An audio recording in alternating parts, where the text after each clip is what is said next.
The stagecoach rattled along the dirt road, wheels kicking up clouds of dust that settled on the tired faces of the few passengers inside. Among them sat a woman whose heart beat louder than the creaks of the wooden carriage. She held her carpetbag close, her fingers clutching the handle so tightly her knuckles turned white. Every bump in the road reminded her she was heading towards something new, something unknown, and possibly something that could change her life forever. But as much as she tried to steady her nerves, doubt had already found its way into her chest. She knew the whispers that followed her in every town, the sideways glances, the laughter she pretended not to hear. She was not the kind of woman men usually wanted. She was large, soft in all the places other women seemed sharp and neat, and her body carried the weight of her years of loneliness. Still, she had dared to believe the words written in a stranger's letter, that somewhere on this wide frontier, a man wanted a wife, and maybe, just maybe, he would want her. The coach lurched to a stop in the center of town, the horses snorting and stamping as the driver pulled hard on the reins. She took a deep breath and pressed a handkerchief to her damp eyes, willing herself not to cry as she gathered her bag and stepped down onto the dusty ground. The sun was hot on her skin, and the street was busy with people moving about their day. A few paused to look at her, some whispering to each other, others openly curious. Her cheeks burned. It was always the same. The longer their eyes lingered, the smaller she felt inside.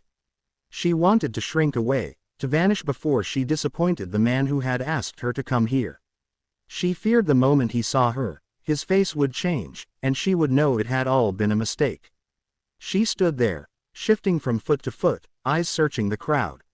Then she saw him. A tall figure leaned casually against a post outside the saloon, his broad hat tilted to shield his eyes from the sun.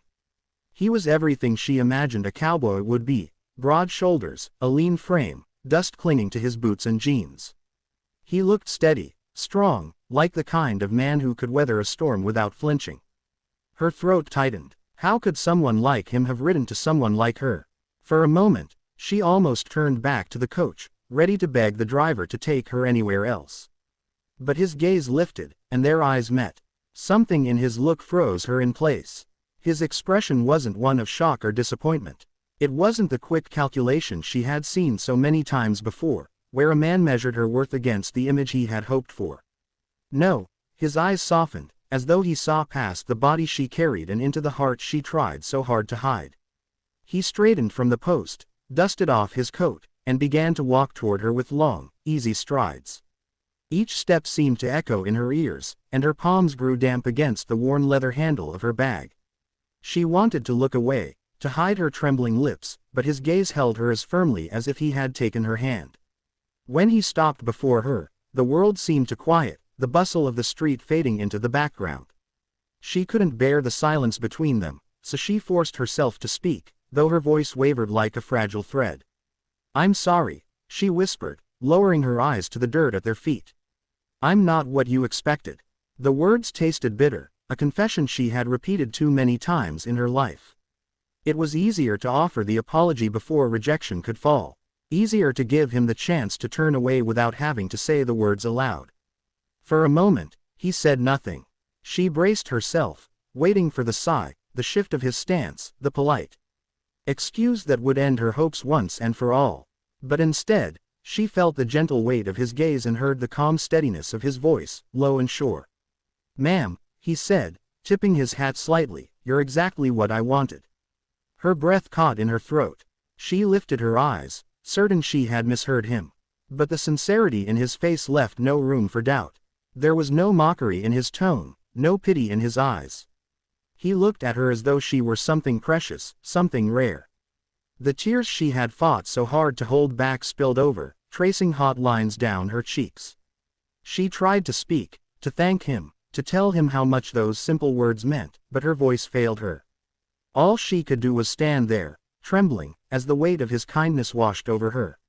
He reached out then, not rushing, not demanding, but offering his hand in quiet invitation. She hesitated only a moment before placing her smaller, shaking hand in his. His palm was rough from years of work, but his grip was steady and warm.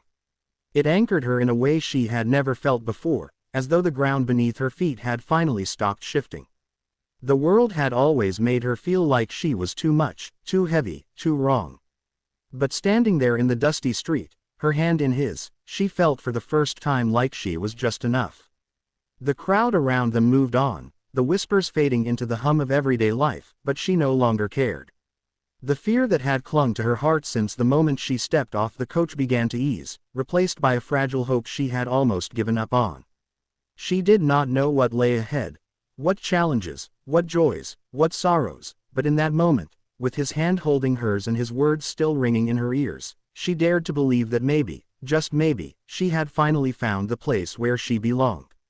The sun had begun to dip low behind the horizon, painting the sky in strokes of orange and pink, when he led her away from the noise of town.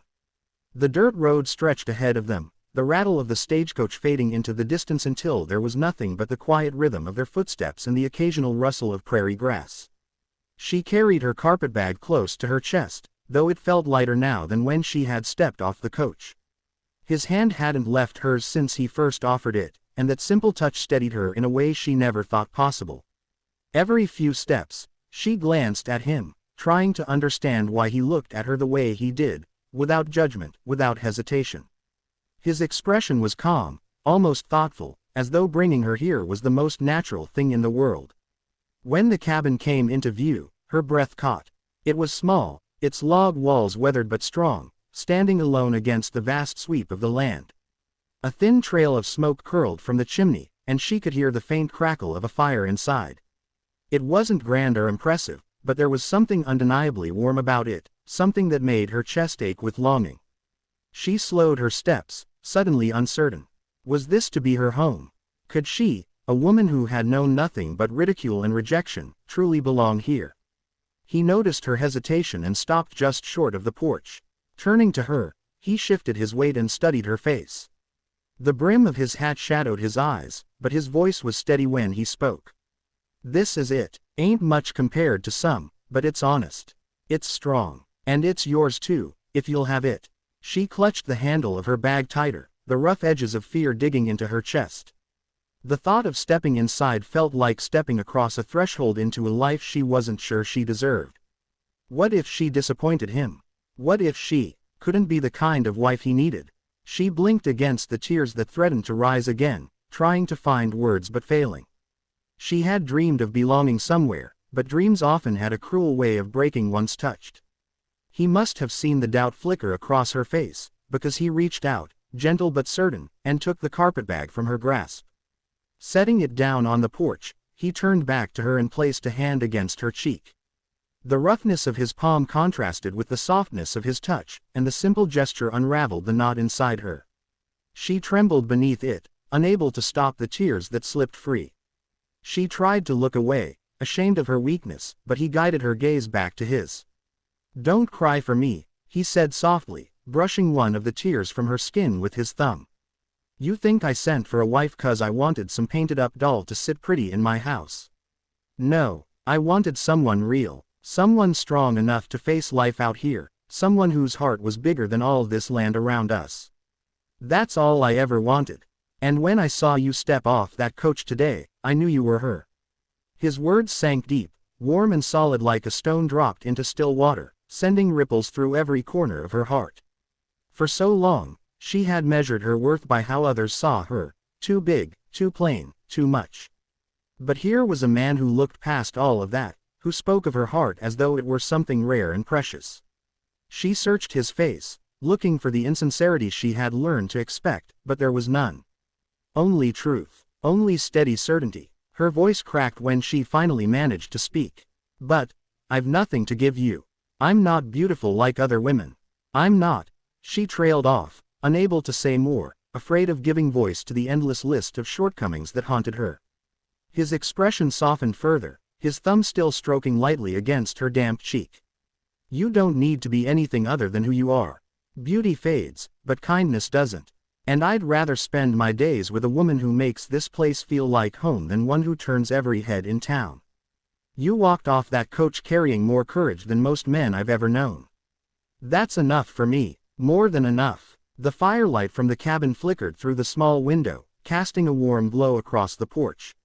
It beckoned her, not just as a shelter from the growing chill of evening, but as something more, a promise, a chance to finally rest the weary weight she had carried for so long. Her hand trembled as he guided her up the steps, each creak of the wood beneath her feet echoing like a drumbeat in her chest.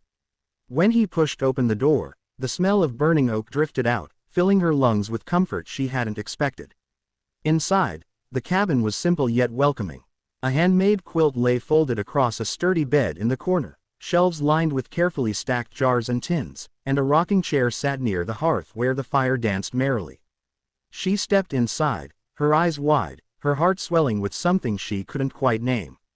It wasn't luxury, but it was filled with care, with evidence of a man who worked hard and lived simply. And now, he was offering to share it with her. She turned to him, her lips parting as though to speak, but no words came. Instead, tears slipped down her cheeks again, though this time they carried no shame. They were tears of release, of relief, of a hope that had been buried for too long. She pressed a hand to her chest, trying to steady the storm of emotion within her. He stepped closer, tilting his head just enough to catch her gaze once more. "You're home now," he said quietly, the words falling like a vow. "Not just here, in these walls. But, here." He took her hand and placed it against his chest, where his heartbeat thudded steady beneath her palm. "This is yours too, always." The weight of his promise broke whatever walls she had left. She leaned into him, her face against the rough fabric of his shirt, and let herself breathe for the first time in years. His arms came around her, strong and protective, wrapping her in warmth she had never known. For the first time, she wasn't too much, wasn't unwanted. For the first time, she belonged, fully, wholly, completely. The fire popped in the hearth, the prairie wind whispered against the windows, and the stars began to bloom in the endless Texas sky. And within that little cabin, with the cowboy's heart beating steady beneath her hand, she knew that everything she had ever feared no longer mattered. She had found her home, not just in the walls around her, but in the man who had looked at her and said she was all he ever wanted.